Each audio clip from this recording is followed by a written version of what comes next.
Climate change continues to be a hot button issue that a lot of countries, including the U.S., aren't doing enough about. However, almost 200 countries came together in Paris and they agreed that there needs to be a goal of lowering greenhouse emissions to do something about climate change, at least mitigate the impact of climate change. Now, the climate change agreement was prepared over the course of 2 years, including 2 intense weeks of meetings in Paris. The deal is meant to add structure to efforts that are already underway to reduce greenhouse gas emissions.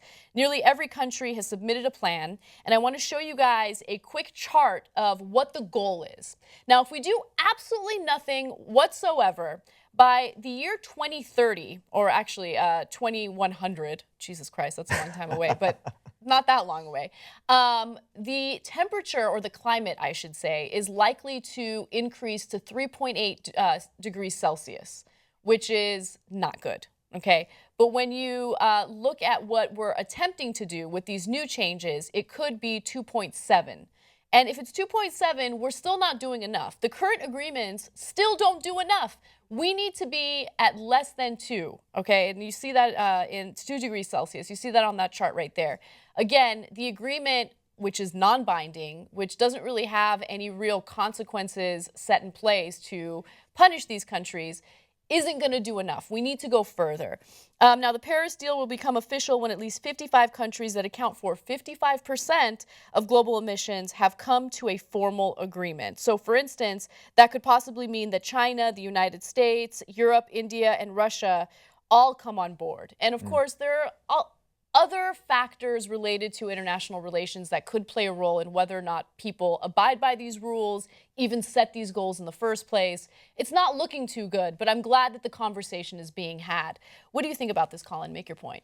I agree that the conversation is probably the most impactful and important part of this, because very seldom do you pass something. You say, okay, now we're all going to do this.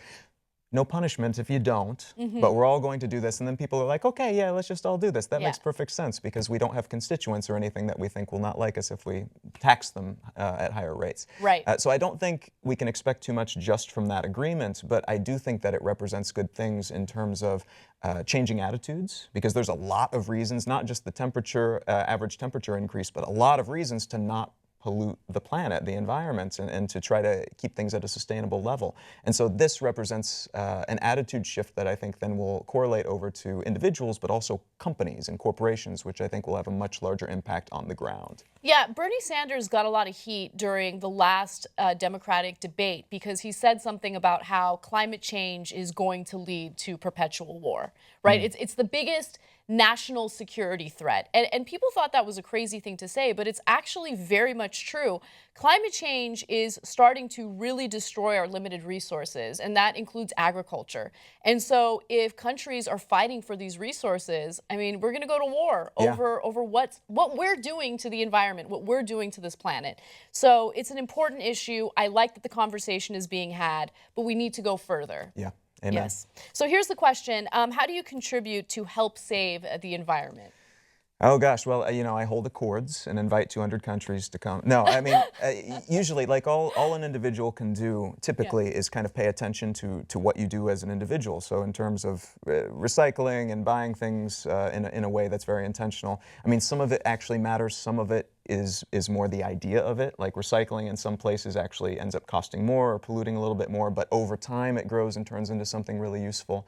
I think now that we all have voice boxes, we all have these megaphones, social media and blogs and things like this, using that in some way to change attitudes is probably even more impactful than like recycling your Starbucks cup. Yep. So recognizing things that we can do on an individual scale, little things like that, that then maybe over time will snowball. Yeah, absolutely. I mean, if all of us do our part, we could really, really cause some serious damage to climate change and positive damage. You know what I mean by that. That was weird phrasing.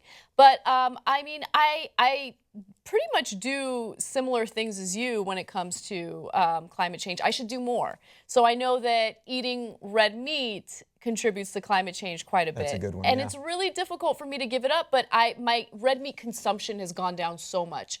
I'll only eat it very, very rarely. Another thing that I like to do is whenever I can walk somewhere instead of drive, or whenever I can ride my bike somewhere, I'll do that.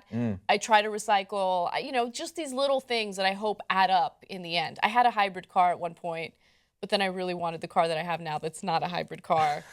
Maybe the next time I lease, I'll go back to electric or hybrid. But It's a good point, though, like mass Yeah. transit, encouraging things on the local level. That's something that we actually can impact probably, and our Yes. votes actually do matter on that type of thing. That's exactly right. I mean, I moved closer to work because A, I have road rage. I couldn't deal with the traffic anymore. But also, I knew that it just wasn't good for the planet for me to commute an hour and a half each way to work. So now I'm closer, and, you know, I'm going to start trying to ride my bike to work. Okay. That'll be We'll see exciting. about that. We'll see about that. Anyway, tell us what you guys are doing to help mitigate or at least prevent climate change from getting worse. Comment in the section below. Tell us what you think, and we'll see you soon.